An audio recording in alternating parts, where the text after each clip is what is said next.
ukiangalia iko vizuri kabisa kufanya biashara ambayo unaitaka sasa hivi. Mambo yataenda vizuri sana. Siwezi kufelisha rafiki yangu kwa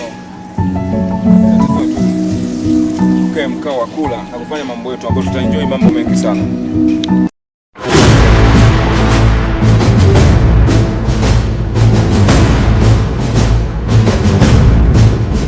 Nafikiria mjomba. Mambo safi bwana. Unajua?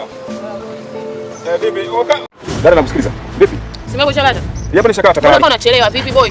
Vipi? Unaingia kwenye mtandao bila nani bila taarifa nini unaingia tu kiploy boy. Kwanza hapo una shilingi ngapi? Sasa mbona hivyo dada? Kama hivyo. Mimi mtu wa nani? Mtu wa dini bwana. Mtu wa dini. Mimi ndo nataka sasa ngombe. Mimi mwenyewe mtu wa dini mwenzako tulia. Au tulia na kukanda boy tulia hivyo hivyo kama ulivyo tulia. Kama sisi nimeshakupa lakini. Tulia. Shida iko wapi? Tulia. Wewe uko mtani tulia achia boy wewe vipi hapo tulia na kukanda. Sikia. Nakukanda tulia kama ulivyo tulia. Mimi si mtu wa hapa. Tulia hivyo hivyo tulia. Sikia nakwambia. Unaona magonyo yako unaishije unataka kuishije. Mimi nimekosa nini? Nakukanda boy. Sawa nishakuelewa. Ila sasa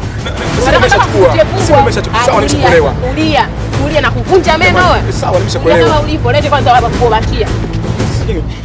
Lakini mambo gani? Tulia unataka mambo gani wewe? Hai kuishutu. Kuna kitu kimoja nataka nikwambie. Na kanisa naitwa nani? Nataka nichukue nani yangu. Nataka nichukue sina kitu cha potea kwanza meno haya. Nakukanda mimi wewe. Potea. Potea uko kwenye pande zangu utaingia hapo. Potea. Bana